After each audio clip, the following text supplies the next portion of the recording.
ইংল্যান্ডের সাফক উপকূল থেকে প্রায় 12 কিলোমিটার দূরে উত্তর সাগরের একটি তীরের কাছে অবস্থিত এই প্ল্যাটফর্ম, যা মূলত একটি অণুরাষ্ট্র। হ্যাঁ, এটাই হলো বিশ্বের সবচেয়ে ছোট দেশ সিল্যান্ড।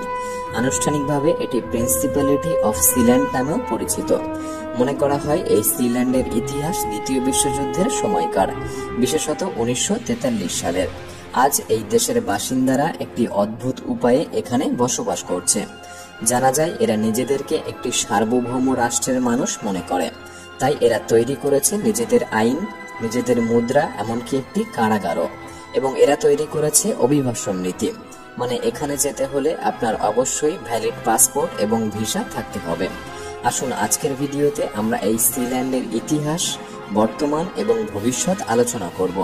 কিভাবে মাত্র 3 জন বাসিন্দা এই ছোট্ট দেশ সিল্যান্ডে বসবাস করতে পারে। ভিডিওটি সম্পূর্ণ দেখার অনুরোধ রইল। এটি আসলে দ্বিতীয় বিশ্বযুদ্ধের সময় নির্মিত একটি নৌবন্দর, যা ছিল ইংল্যান্ড সেনাদের গোপন ঘাঁটি।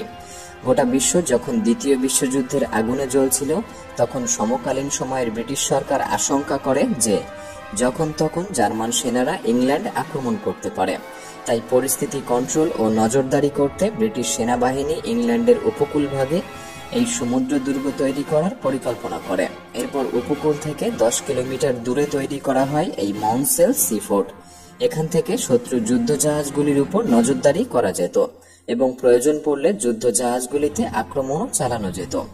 এরপর 1945 সালে দ্বিতীয় বিশ্বযুদ্ধ শেষ হলে অসংখ্য দুর্গের মতো ব্রিটিশ সরকার এটিকেও পরিত্যক্ত ঘোষণা করে।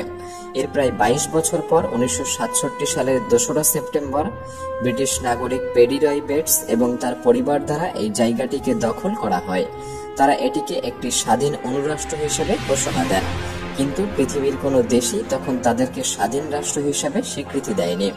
বেটস এবং তার পরিবার ওই স্বীকৃতির তোয়াক্কা না করে তারা মনে করেন এটি একটি সার্বভৌম দেশ এবং তারা নামকরণ করেন প্রিন্সিপ্যালিটি অফ সিল্যান্ড। বেটস নিজেকে সিল্যান্ডের যুবরাজ এবং তার স্ত্রী রাজকুমারী হিসেবে মনোনীত হয়েছিলেন। তবে এর আগের ইতিহাস থেকে জানা যায় এই পেডি বেটস ছিলেন একজন দ্বিতীয় বিশ্বযুদ্ধের সময় ব্রিটিশ সেনাবাহিনীতে চাকরিরত একজন মেজর।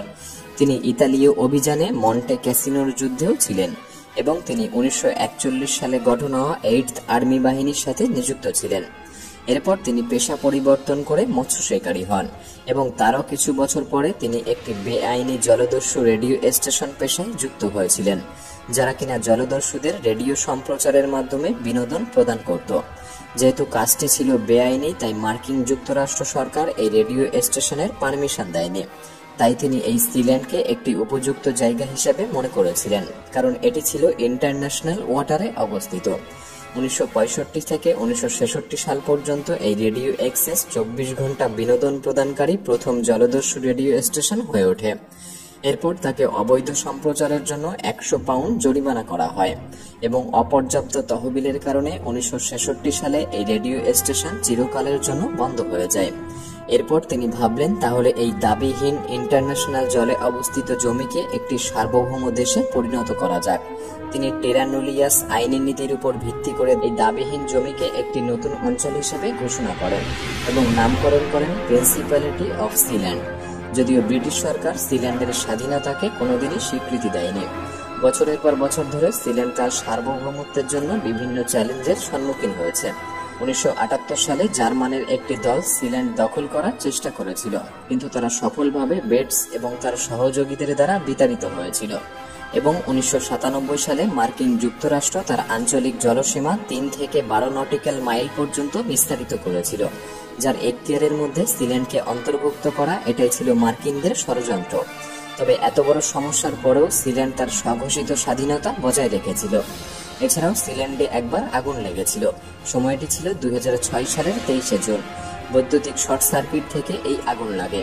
এতে সিল্যান্ডের ব্যাপক ক্ষয়ক্ষতি হয় এবং এই অগ্নিকাণ্ডের খবর পেয়ে ইংল্যান্ডের উদ্ধারকারী দল হেলিকপ্টারে এসে তাদেরকে উদ্ধার করে।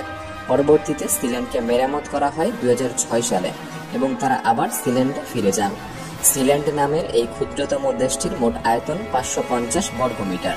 দেশটির একটি রাজধানীও রয়েছে, যা HM ফোর্ট রাপস নামে পরিচিত। তথাকথিত এই দেশটি সাগরের উপর ভাসমান একটি কাঠামো, যা জল থেকে অনেকটাই উপরে। দুটি বড় বড় ইস্পাতের পাইপের উপর অবস্থান করে আছে।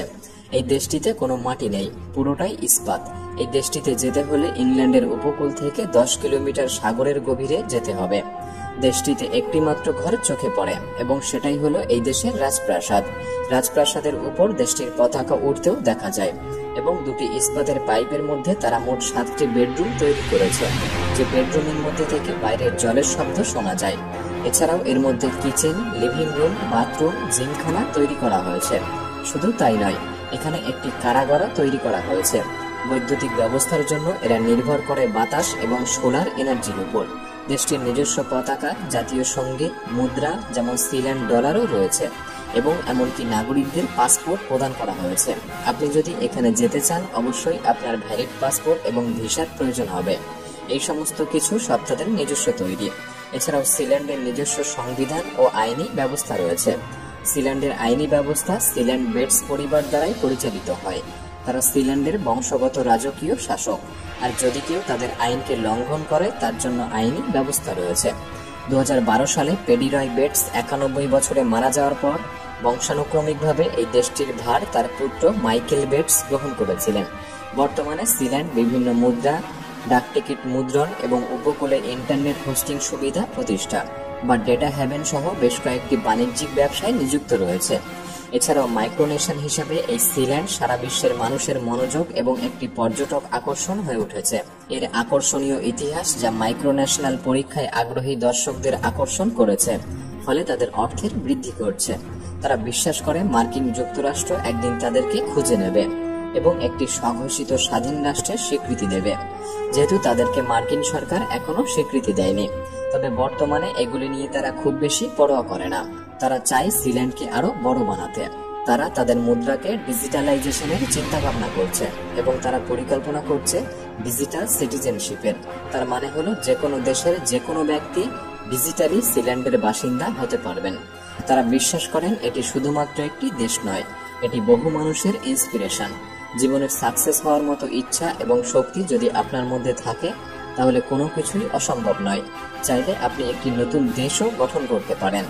বর্তমানে এই মাটিহীন দেশ সিল্যান্ড আর কিভাবে উন্নতি লাভ করতে পারে এবং কিভাবে তারা সবকিছুকে ডিজিটালাইজেশন করতে পারে, এটি দেখার জন্য গোটা পৃথিবী অপেক্ষারত।